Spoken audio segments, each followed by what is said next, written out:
Good evening, good evening. I hope you all have had a great day today. I hope you had a great morning. You were able to get your day started off on a good note. It's Monday, it's the start of the work week. I hope you were able to get your day and your work week started off good. This week, I want to hyper focus on mental health. So I guess you can say this will be a mental health awareness week over here, because I think that's an important topic, and there's so many different levels when discussing mental health, so many different categories, a lot to talk about. So whether it's a pre-recorded video like what I'm doing now, or it's a live, that will be the topic of discussion this week. Okay. And for today, the topic is going to be borderline personality disorder. Okay? We're not going to go into a super deep dive. And as I always say to you guys, normally at the end of the video, I do encourage you to do your own research. Trust but verify. So even if I don't do a deep dive, or if I miss something, or if there's something that I went over that you would have liked me to expound on, you do your own research and get it that way, So let's get started. Borderline personality disorder, or BPD, is a mental health condition causing unstable emotions, self-image, and behavior. Hold on. I don't like the way they put this, but it is a mental health condition causing unstable emotions, self-image issues, and behavior issues, leading to chaotic relationships, impulsive actions like substance misuse or self-harm, intense fear of abandonment, and chronic feelings of emptiness, often stemming from complex genetic, biological, and environmental factors like childhood trauma, and is effectively treated with psychotherapy, especially, let me say this right, dialectical behavior therapy, DBT. You guys can look that up if you would like to. That's a form of a psychotherapy. Okay, so they gave us some key symptoms, so we'll go over them. So the first key symptom of borderline personality disorder, or BPD for short, is emotional instability,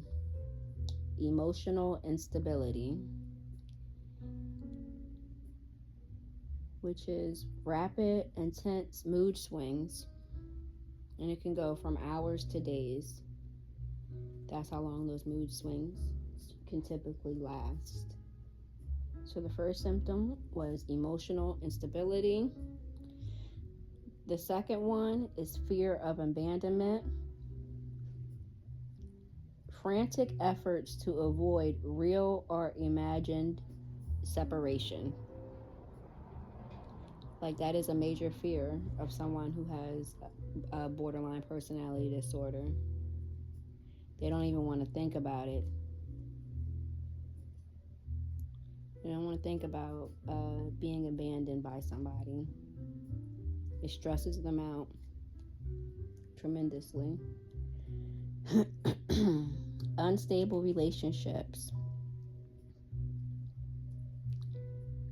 quote unquote black and white thinking, idolizing, then devaluing people. So when I see quote unquote black and white thinking, like it's just straight up, it's either this or that. No room for nothing else. It's either this or that. Then it says idolizing, then devaluing people. So because they're unstable, 1 minute you the best thing since sliced bread,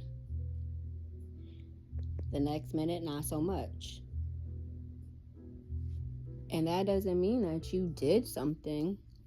Technically, you as the other person on the receiving end of that, that doesn't mean that you did something to prompt that. They're just not stable because they have something going on. Possibly.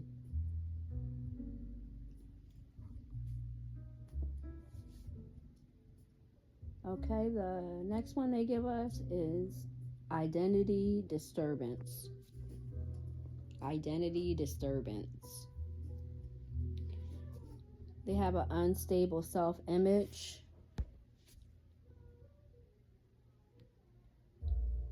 Their unstable self-image, goals, and values, or feeling bad or unreal. Feeling quote unquote bad or unreal. They just don't know who they are, is what I take from that. They don't know who they are. They don't know what they want to do. They don't know what's important to them. And it's like they always feeling down on themselves. Just always feeling down. To the point where if something good happens or comes to their life, it can't be real. No way, Jose. All right, so that was identity disturbance. We're going over the key symptoms of someone who has borderline personality disorder, or BPD for short.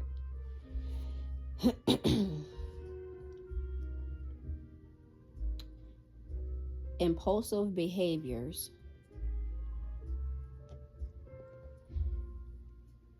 Reckless spending, unsafe sex, binge eating, substance abuse, dangerous driving, sabotaging success. They are their worst nightmare. They are their biggest enemy. And they do this to themselves. And it's just everything is just on the fly. You know what I mean? In the moment, on the fly. They don't take a step back, or they don't have the ability, I should say, because this is a disorder. They don't have the ability to take a step back before they make moves. They just, right then, right there. So what was that? Impulsive behaviors. The next one is self-harm. Okay? They make suicidal threats or gestures, or have suicidal ideations where even if they don't actually do it, they constantly think about it. The thought is always there.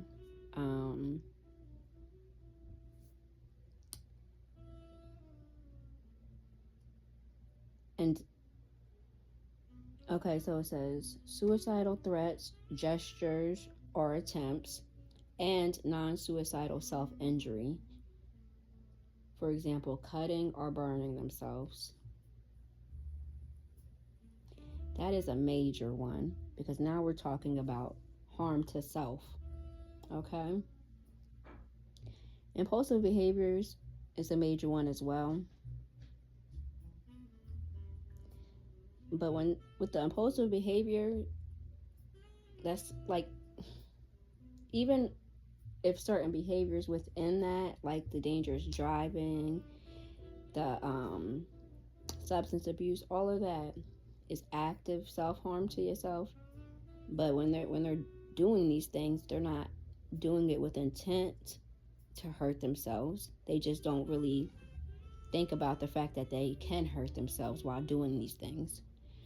But with the self-harm, they're actively doing things or having thoughts of doing things to themselves that can harm them, that is harmful to them.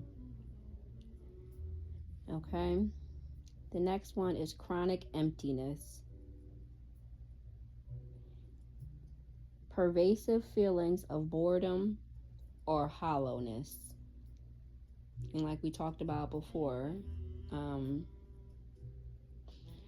an idle mind is the devil's playground.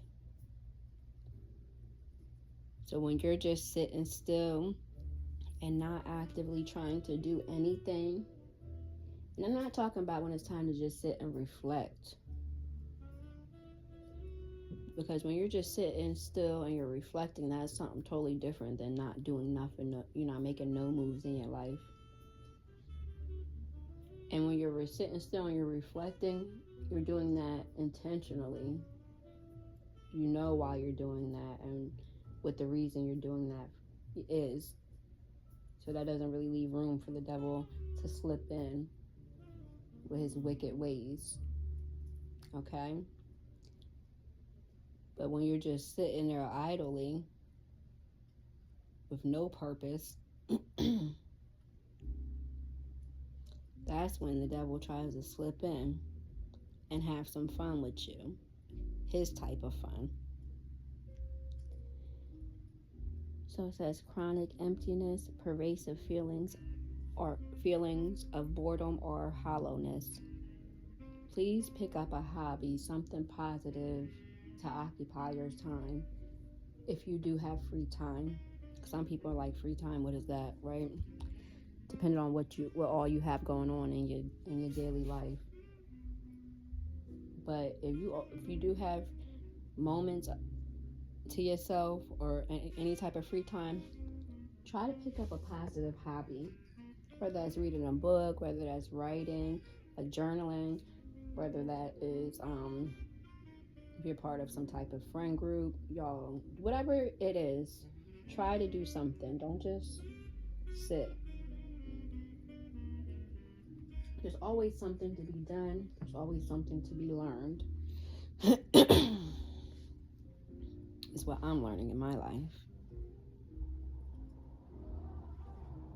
Let's see. So that was chronic emptiness. And we're going over the key symptoms of someone who has borderline personality disorder, or BPD for short. The next one is anger issues. This is a big one as well.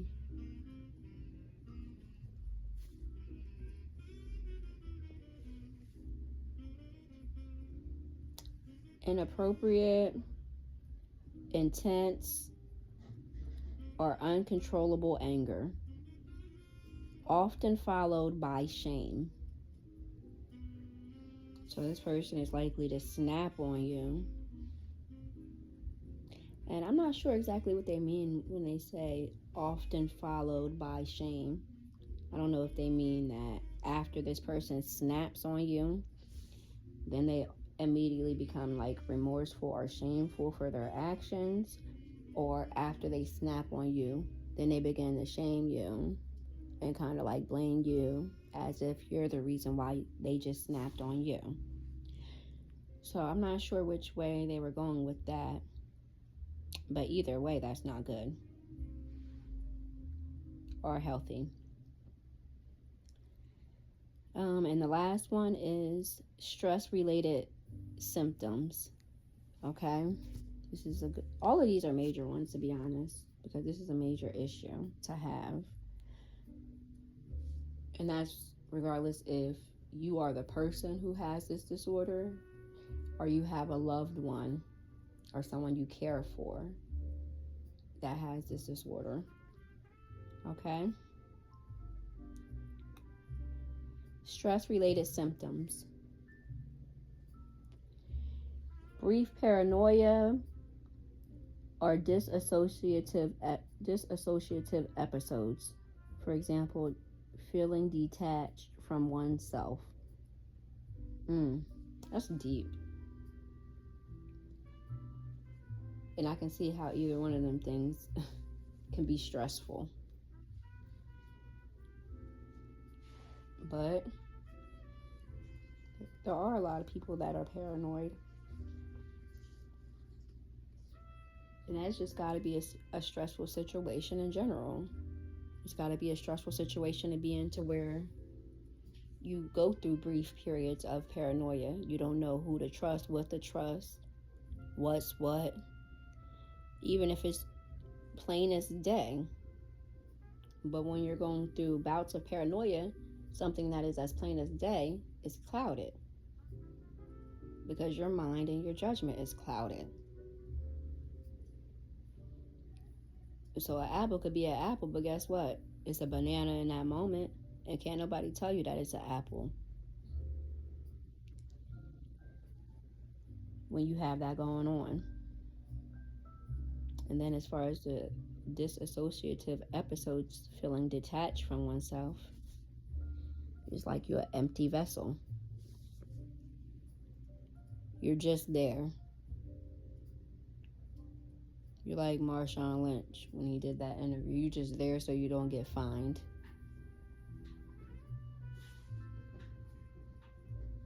Just there so you don't get fined.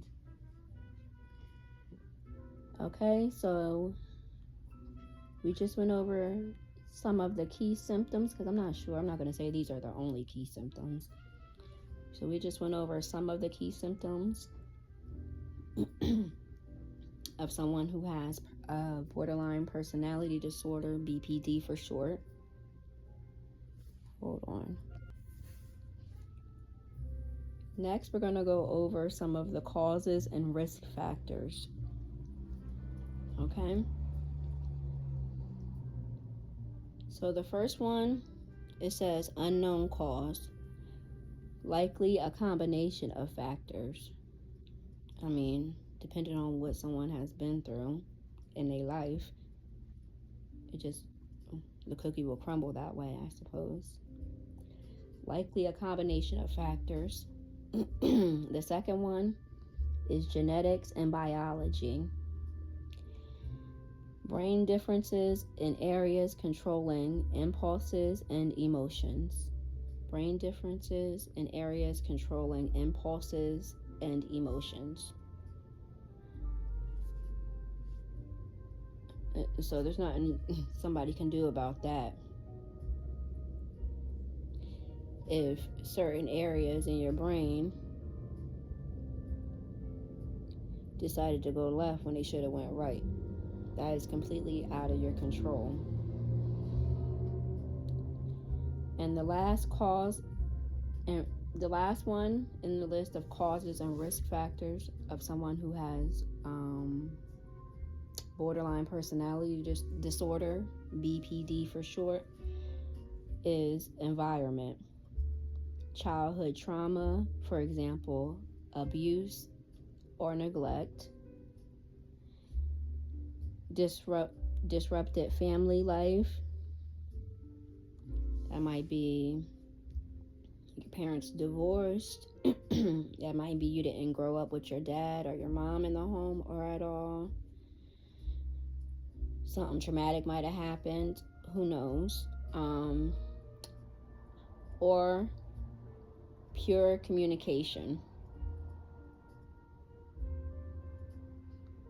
You just have pure communication skills. You have an issue communicating your feelings and what you have going on. Okay? Next, we're going to go over some of the diagnosis and treatment for this disorder. Okay? Diagnosis. I don't know if they say diagnosis or diagnoses. And treatment. Okay, the first one is a diagnosis. Obviously, that's made by a mental health professional. based on patterns of symptoms. You got to go to a doctor. You can't just Google or look up something and just run with that and that's that. You have to go to a doctor and have them diagnose you. That doesn't mean that you got to just run with what that doctor says. That's why they have second, third opinions, depending on your insurance and what you got going on. But for starters, you need to go to a doctor.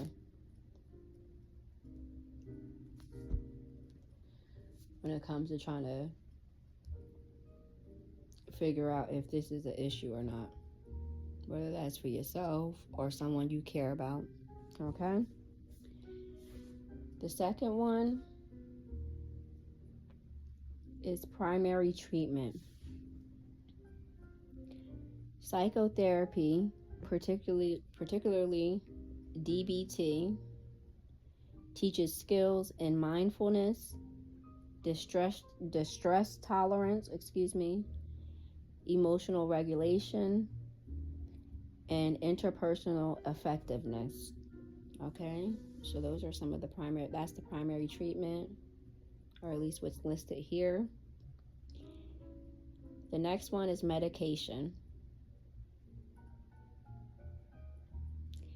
Medication can help manage co-occurring conditions like depression, anxiety, PTSD, post-traumatic syndrome disorder. I believe that's what that is. That's a whole other conversation, but I do believe these two disorders kind of intermingle with one another. Don't quote me on that. And the last one in this category of diagnosis and treatment is hospitalization.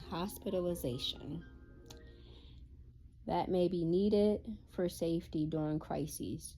If you're having whether you want to call it like a mental health break, mental health crisis, you done snapped, or somebody you love or care for done snapped. Those are the diagnosis and treatments that they listed for us. Obviously, there may be more.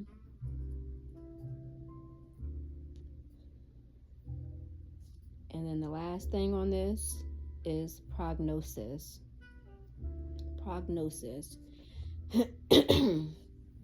BPD is treatable, and people can learn to manage symptoms and lead stable, fulfilling lives.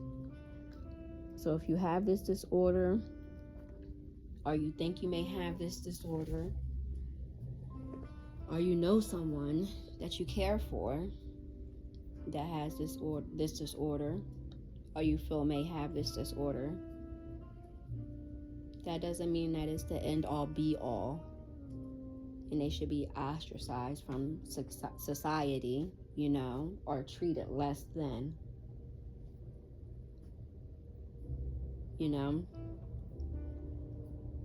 It's manageable.